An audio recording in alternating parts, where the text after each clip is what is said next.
Makulay na mga kasuotan, malalakas na tawanan, mga ngiting patuloy na nakaukit sa mga labi. Iyan ang isang kabataang Pilipino. Masayahin, masigla.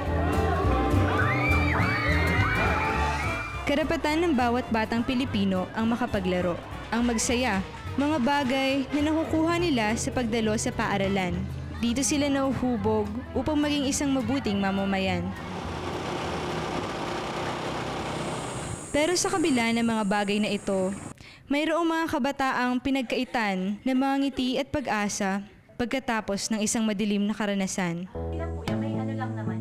Ang halfway home sa isang institusyong nagsisilbing kanlungan ng mga kabataan na inabuso at wala ng ibang matutuluyan.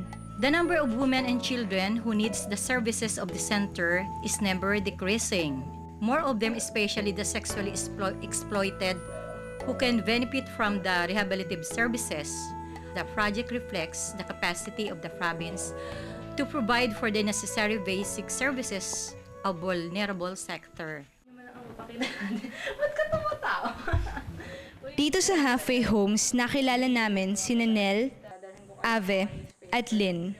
Tatlong dalagita na nakaranas ng matitinding dagok at hamon sa buhay. Si Nel at si Ave na pinagsamantalahan ng kanilang sariling ama at si Lynn na sa loob ng 3 taon ay inabuso at pinagsamantalahan ng live-in partner ng kanyang ina. Bakit kayo ba napunta dito sa halfway homes? Dahil po sa mga kaso po namin. Anong klase yung mga kaso yun? Tulad po ng mga rape, mga abandon. Bakit nung panahong inaabuso kayo, bakit hindi niyo nagawang lumaban? Kasi po natatakot po kami na baka po mag-away mga pamilya namin. Kasi nga po, ganun din po yung takot po kami na baka saktan. Ano sa palagay niyo ang dahilan kung bakit kayo inabuso? Kasi yung papa ko, as long na nagaan sila ng mama ko na si sexualidad, ayaw ng mama ko. Tapos sinasaktan niya, parang sa akin niya iginante. Kasi ayaw ng mama ko Kasi paminsan parang pagod. Nabuntis si Nel at Ave, resulta ng pang-aabuso ng kanilang mga ama. Dahil sa bata pa at wala pang sapat na kakayahan, nauwi sila sa kapasyahang ipaampon ang kanilang mga anak. Anong reaksyon niyo nung nalaman na buntis kayo sa tatay niyo? Masakit po kasi wala pa po kaming alam para po magbuntis. Hindi po namin alam po kung anong gagawin. Ano nagtulak sa inyo para ipaampon yung bata? Kung ako mo po mag-aalaga sa bata po, wala po kung mabibigyan ng kinabukasan po. Paglaki po niya, marami pong katunungan na hindi ko po masasabi. Kahanga-hanga ang kanilang ipinapakitang katatagan sa likod ng madilim na kahapon. Sa kasalukuyan, patuloy pa rin ang pagdinig sa kaso laban sa ama ni Nel at Ave. Nakakulong naman ang ama ni Lynn habang nagpapatuloy ang pagdinig sa kaso laban dito. Ano yung paborito niyong Isa pa rito ay ang panawagan ni Ave para sa kamag-anak ng kanyang ina na matagal nang nawala.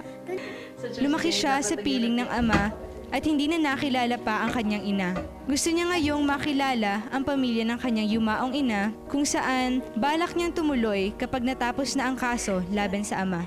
Nananawagan po ako sa kapatid po ng mama ko. Kasi po hindi ko po nakilala po ang kapatid ng mama ko po. Simula po paglaki po namin wala po kami nakilala. Hanggang sa mamatay po ang mama ko. Sana po makilala ko po ang mga kapatid ng mama ko po. Nakatira po ang kapatid po ng mama ko po sa Tagbilaran po sa Bohol. Tuloy niya Araco Tagala po. Sa pagkalingan ng mga social worker ng institusyon, nakakita sila ng pag-asa matapos ang dilim na kanilang kinasadlakan. Paggagansilyo, pagtatahe, paglikha ng mga makukulay na handicrafts.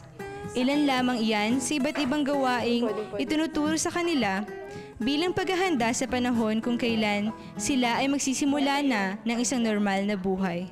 Pag natapos na yung kaso, ano nang balak niyong gawin sa buhay niyo?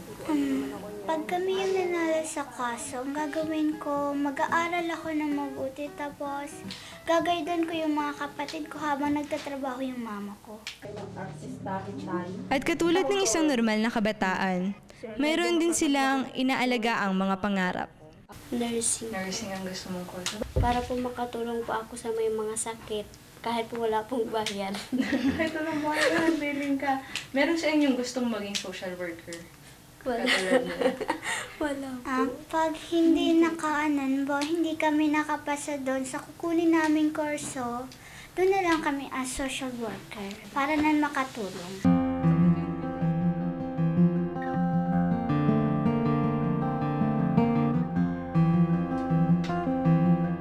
Hindi natin may kakaila ang pang-aabusong nangyayari ngayon sa ating mga kabataan.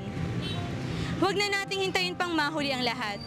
Kailangan na nating tumulong at gumawa ng paraan sa abot ng ating mga kaya.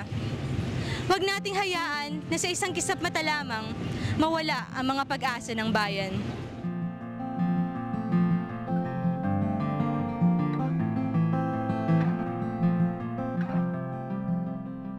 Ang Kabataan Express ay hatid sa inyo ng UNICEF.